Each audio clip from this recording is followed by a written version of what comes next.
On va passer maintenant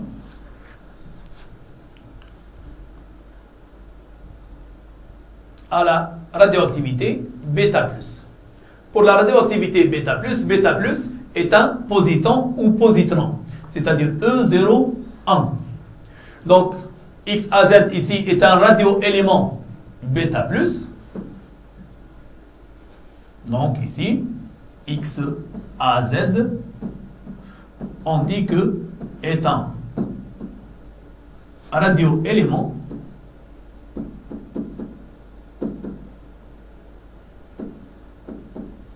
bêta+. Qu'est-ce que ça veut dire radioélément bêta+? C'est un noyau instable qui se transforme spontanément en un autre noyau avec émission d'un positon d'une particule qui s'appelle bêta+. Voilà ce que veut dire radioélément bêta+. Bien sûr, de même ici, on va essayer d'appliquer la conservation du nombre de masse et la conservation du nombre de charges. Donc, pour la conservation du nombre de masse, on va trouver la somme des nombres de masse à gauche, c'est-à-dire A, est égale à la somme des nombres de masse à droite, A'. Donc, on trouve A est égal, bien sûr, à A'. Maintenant, pour les nombres de charges, donc pour les nombres de charges,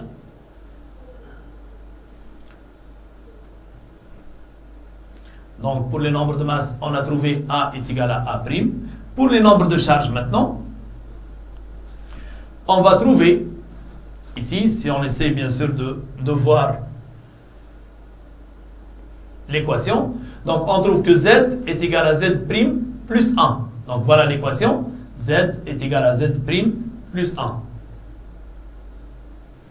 Donc, Z est égal à Z' plus 1. Et ainsi, on peut déterminer Z' comme étant Z moins 1. On va prendre donc un exemple. Donc l'exemple, ici le phosphore 3015 est bien sûr radioactif bêta+. Donc il se transforme spontanément en silicium en émettant une particule, donc on a dit particule bêta+. Celle-là, c'est la particule bêta+. Donc ici on peut appliquer, si vous voulez, la loi de conservation du nombre de masse. Donc loi de conservation du nombre de masse. On trouve que A est égal à 30. Maintenant, loi de conservation du nombre de charges, on trouve que 15 est égal à Z plus 1.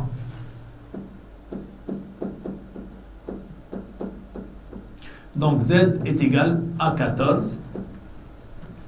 Et ainsi, bien sûr, le silicium va avoir comme nombre de masse 30 et comme nombre de charge 14.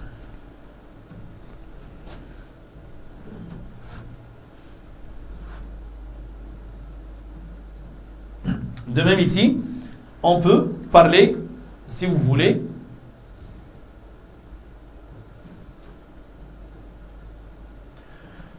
de l'origine de bêta+. Donc, ici, on a le phosphore 3015, qu'on vient de voir maintenant, c'est transformé en silicium 3014. Donc, au début, on a 15 protons et 15 neutrons.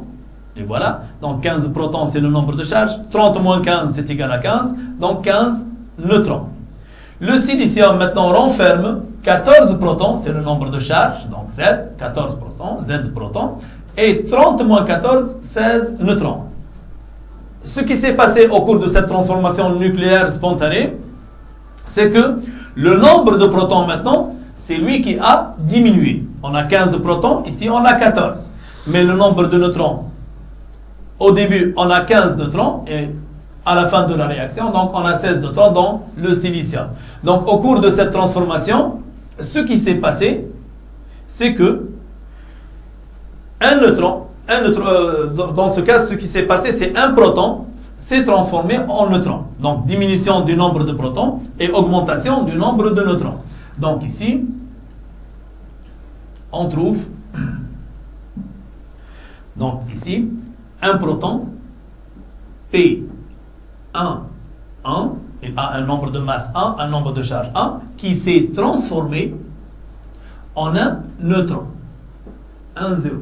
Donc, on va essayer de voir la particule qui s'est formée. La particule qui s'est formée, bien sûr, au cours de cette transformation, ici on a 1 et ici 1. Donc, son nombre de masse, c'est 0. Donc, 1 est égal à 1 plus 0. Et ici, on a 1 et ici, on a 0. Donc, son nombre de charge, c'est 1. Mais cela n'est autre que bêta plus. Donc, pour qu'un noyau soit émetteur bêta plus, il faut tout d'abord qu'il soit riche en protons. Donc, il est riche en protons. Au cours de sa désintégration, bêta plus, donc un proton va se transformer en neutron pour émettre, bien sûr, une particule bêta plus.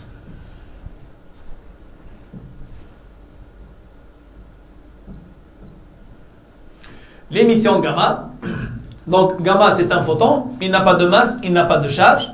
Donc, ce gamma, généralement, il accompagne presque toutes les transformations nucléaires spontanées et provoquées. Donc, lors des transformations nucléaires spontanées et provoquées, il y aura accompagnement de l'émission gamma, d'un photon gamma qui accompagne ces transformations nucléaires. Donc, ici, bien sûr, le noyau fils, lors d'une transformation nucléaire, le noyau fils est créé. Ici, bien sûr, je vais parler du noyau fils et du noyau père. Lorsqu'on dit, par exemple, donc lorsqu'on dit qu'on a le noyau XAZ, c'est transformé en YA', Z', plus une particule. Bien sûr, celle-là, c'est une désintégration. C'est une transformation nucléaire spontanée. C'est-à-dire, spontanément, le XAZ s'est transformé en YA', Z'. Donc, sans intervention du milieu extérieur. Il n'y a aucune intervention. Donc, dans ce cas, ce noyau XAZ s'appelle noyau père. Et le noyau YA', Z', il s'appelle le noyau fils. C'est le noyau fils. Maintenant, quelle est l'origine, si vous voulez, du photon gamma? Lorsque le noyau fils, YA', Z', au cours d'une désintégration ou au cours d'une transformation nucléaire provoquée, le noyau est mis dans un état excité. C'est-à-dire, le noyau ne se trouve pas dans son état fondamental, comme dans le cas du spectre, il se trouve dans un état excité. Pour montrer qu'il est dans un état excité, on ajoute une étoile. Donc, le symbole du noyau avec une étoile, c'est-à-dire, il est créé dans un état excité. Donc, il est produit dans un état excité. Donc, ce noyau se désexcite, c'est-à-dire, le noyau rejoint son état fondamental. Donc, pour rejoindre son état fondamental, il doit se débarrasser de l'excès d'énergie. Donc, il a un excès d'énergie, il est dans un état excité. Donc, il va rejoindre son état fondamental. Donc, il doit, bien sûr, émettre de l'énergie. Ici, donc, on aura YA', Z'. Comment il va se débarrasser de l'énergie? C'est comme dans le cas du spectre. Donc, il va, bien sûr, émettre une certaine énergie sous forme de quoi? Sous forme de photons. Mais ce photon gamma, il est beaucoup plus puissant que les photons du spectre atomique.